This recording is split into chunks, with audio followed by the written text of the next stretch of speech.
আজকে আমি সাদা বোনলেস চিকেন কোরমা তৈরি করব। এর জন্য এখানে আমি চিকেনের ব্রেস্টের সাইডটা নিয়েছি আর সবগুলো আমি এক সমান করে কেটে নিয়েছি। আর এখন হচ্ছে লবণ মেখে এগুলোকে আমি এখন ফ্রাই করে নেব। হালকা একটু তেলে ভেজে নেব। এর জন্য এখানে আমি তেল নিয়েছি, সাথে একটু বাটার মিক্স করেছি। বাটার মিক্স করলে সুন্দর একটা ফ্লেভার বের হয়, খুব টেস্ট হয় খাওয়ারও।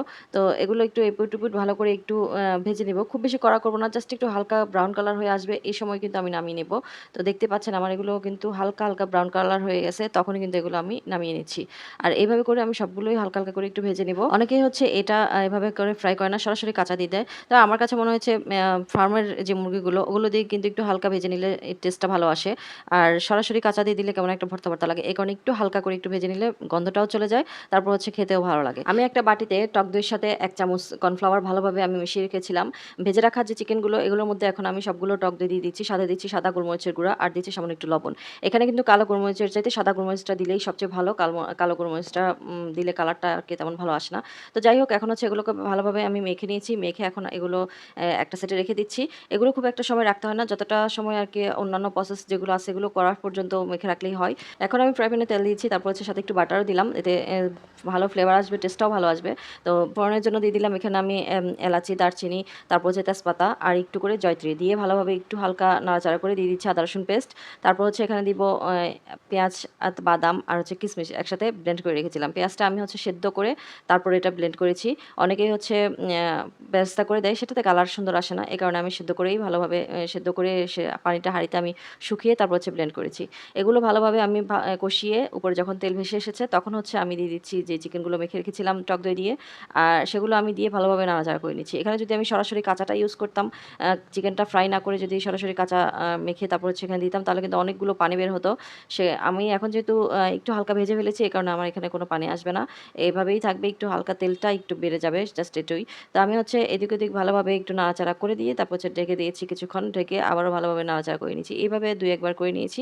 তারপর হচ্ছে এখানে দিয়ে দিচ্ছি এখন আমি গরম মসলা গুঁড়া। গরম মসলা গুঁড়া দিয়ে আবারও ভালোভাবে আমি একটু মিশিয়ে তারপর হচ্ছে ঢাকনা দিয়ে কিছুক্ষণ ঢেকে রেখেছিলাম।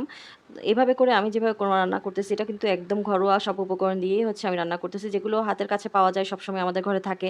এ ধরনের উপকরণ দিয়েই কিন্তু আজকের এই কোরমাটা হবে। আর এটা কিন্তু টেস্টে একদমই কম হয় না। আপনারা একবার এভাবে বাসায় বানিয়ে দেখবেন, দেখবেন অনেক টেস্টি একটা খাবার।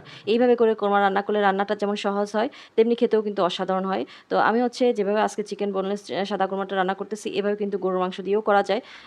এভাবে চাইলে আবার ডিম দিয়েও কোরমা করা যায়। তো আমি হচ্ছে এখানে কষানো হয়ে গেলে মাংসগুলো এখন দিয়ে দিচ্ছি ফুটন্ত গরম দুধ। এখানে ঠান্ডা দুধের চাইতে গরম দুধ দিলে কিন্তু সবচেয়ে ভালো টেস্ট হয়। ঠান্ডা দুধ দিলে টেস্টটা কেমন যেন কমে যায়। আমার কাছে মনে হয় যেন গরম দুধ দিলেই সবচেয়ে বেস্ট। এমনিতেই কিন্তু যেকোনো মাংসের তরকারিতে আপনি ফুটন্ত গরম পানি যদি দেন সেই মাংসের টেস্টটা কিন্তু সবসময় একরকমই থাকে। মানে এটার টেস্টটা কমে না। তো যাই হোক, এখন হচ্ছে দিয়ে দিচ্ছি আধা কাপের অর্ধেকটা হচ্ছে চিনি, তারপর হচ্ছে পরিমাণ মতো আবার একটু লবণ দিলাম। আমার কাছে মনে হচ্ছে লবণ একটু কম হয়েছে। এই কারণে আবারও একটু লবণ দিলাম। তো দিয়ে ভালোভাবে নাড়াচাড়া করে এটাকে ঢেকে রেখেছি কিছুক্ষণ। আমার রান্না প্রায় কমপ্লিট হয়ে যাচ্ছে। আর এখন দিয়ে দিচ্ছি কাঁচামরিচ। এখন ঝোল যেটা আছে সেটা কিন্তু অনেকটাই একটু গাঢ় হয়ে আসছে। তারপরেও কিন্তু অনেকটা পাতলা মনে হবে। এটা যখন ঠান্ডা হবে তখন এই ঝোলটা কিন্তু আরো ঘন হয়ে যাবে। তো এজন্য সেদিকটা খেয়াল রেখে তারপর হচ্ছে ঝোলটা রাখতে হবে একটু পাতলা করে। তো আমি এখানে দিয়ে দিচ্ছি একটু লেবুর রসও। লেবুর রস দিয়ে ভালোভাবে নাড়াচাড়া করে কিছুক্ষণ দমে রেখেছি। এই কোরমাটা হতে যেমন সময় লাগে না, তেমনি কিন্তু ঘরোয়া সব উপকরণ দিয়েই রান্না করা যায়। আর এই ঘরোয়া সব উপকরণ দিয়ে রান্না করা যায় বলে আমার কাছে মনে হয় এইভাবে রান্না করলে কোরমাটা সবচেয়ে সহজ হয়। তো যাই হোক, আমার কোরমাটা কিন্তু হয়ে গেছে। আমি কিছুক্ষণ ঢেকে এভাবে চুলার উপর রেখে দিয়েছিলাম। এখন হচ্ছে এটাকে বাটিতে আমি তুলে নিচ্ছি। আর উপর দিয়ে হচ্ছে কিছু বেরেস্তা ছিটিয়ে দিলাম। বেরেস্তাটা এমন পর্যায়ে দিতে হবে যে আপনারা যদি সাথে, সাথে পরিবেশন করেন তাহলে কিন্তু দিতে পারেন। কিন্তু একটু দেরি হলে এখানে বেরেস্তাটা না দেওয়াই ভালো, কারণ এতে কালারটা চেঞ্জ হয়ে যায়। তৈরি হয়ে গেল আমার ঘরে থাকা সব উপকরণ দিয়েই সাদা বোনলেস চিকেন কোরমা। এভাবে আপনারাও বাসায় ট্রাই করবেন।